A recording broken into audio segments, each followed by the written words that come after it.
আসসালামু আলাইকুম।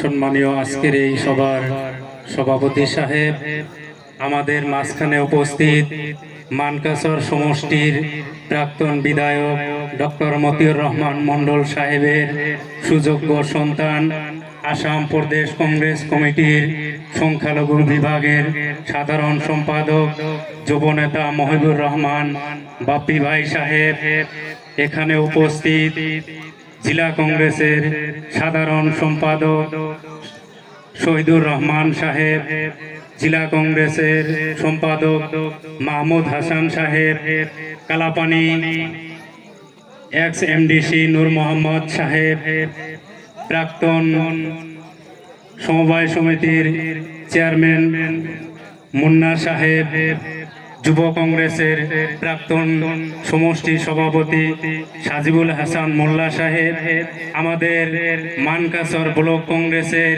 সম্মানীয় সভাপতি আনিসুর আলম সাহেব, এখানে উপস্থিত আমাদের পঞ্চায়েতের প্রাক্তন পঞ্চায়েত প্রতিনিধি সকল, এই অঞ্চলের মুরব্বিয়ান সমাজ, যুবক ভাই বন্ধু সকল।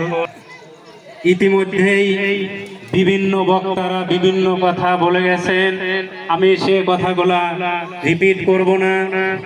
আমি একটু অন্যদিকে কথা বলবো। আজকে যদিও আপনারা এখানে জয়নিং মিটিং রেখেছেন, সর্বপ্রথমে আমি যিনারা আজকে অন্য দল বাদ দিয়ে ভারতীয় জাতীয় কংগ্রেস দলে যোগদান করলেন, সর্বপ্রথমে আমি ওনাদেরকে আমার অন্তরের অন্তঃস্থল থেকে এবং দক্ষিণ শালমারা মানকাসর জেলা এনএসইউর তরফ থেকে আমি আন্তরিক শুভেচ্ছা ও অভিনন্দন জ্ঞাপন করছি। এর সঙ্গে আমি আপনাদেরকে অনুরোধ রাখব যে আগামী 29 তারিখে আমাদের মানকাসর কলেজের ছাত্র একতা সভার নির্বাচন হবে। সে নির্বাচনে আমরা আমাদের ভারতীয় জাতীয় কংগ্রেসের ভাতৃ সংগঠন এনএসওয়াই থেকে আমরা সে মানকাসর কলেজের নির্বাচনে আমরা প্রার্থী দিব, আমরা প্রতিদ্বন্দ্বিতা করব। সে নির্বাচনে আমি আশা রাখব যে এই মানকাসর কলেজে যিনারা পড়ে ব্যাঙ্গেরবিটা অঞ্চল থেকে, আমাদের কালাপানি অঞ্চল থেকে, আমি আপনাদেরকে অনুরোধ রাখবো আপনারা মেহনত করবেন। আমরা মানকাসর কলেজের ইউনিয়ন এবার এনএসওয়াই থেকে দখল করতেই হবে। কেননা আমরা আজকে যদি ভারতবর্ষের কথা চিন্তা করি, আসাম রাজ্যের কথা যদি চিন্তা করি, যে পরিস্থিতি হয়েছে সেই পরিস্থিতি থেকে যদি আমরা আমাদের এই মানুষদেরকে উদ্ধার করতে হয়, তাহলে আমরা আগন্তুক দিনে যে নির্বাচন আসবে সেই নির্বাচনে আমরা আমাদের প্রার্থীদেরকে জয়যুক্ত করতে হবে। আপনারা অবহেলা করলে হবে না যে এটা ছাত্র নির্বাচন। আপনারা যদি লক্ষ্য করেন মানকাসরের যিনারা আছেন অন্য দল করতেছেন, আপনারা যদি দেখেন জাভেদ ইসলাম সাহেব এই নির্বাচনে ওতপ্রোতভাবে উনি জড়িত হয়ে আছেন।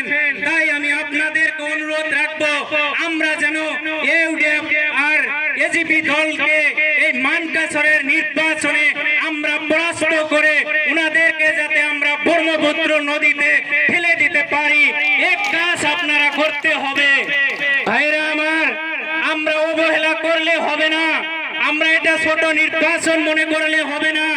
আপনারা প্রত্যেকের ছেলে মেয়েদেরকে বলতে হবে যে আগামী যে 29 তারিখের নির্বাচন হবে সেই নির্বাচনে এনএসইউর প্রার্থীদেরকে জয়যুক্ত করতেই হবে।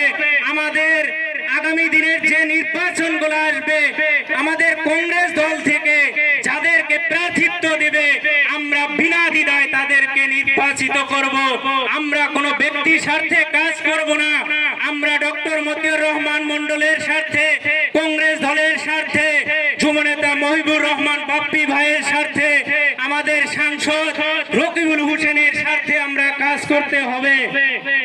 ভাইরা আমার, ইতিমধ্যে বহু সময় হয়ে গেল, আমি আর সময় নেব না। আমার বক্তব্যের যদি কোনো ভুল ত্রুটি হয়ে থাকে আমি ক্ষমা চেয়ে আবারও আপনাদেরকে অনুরোধ রাখবো, আপনারা 29 তারিখের নির্বাচনে মানকাছড়ে আসবেন, আমরা ওখান থেকে জয়ী হয়ে বিজয় উল্লাস করে যাতে আমরা আসতে পারি, এই আহ্বান রেখে আমার বক্তব্য শেষ করছি। ধন্যবাদ।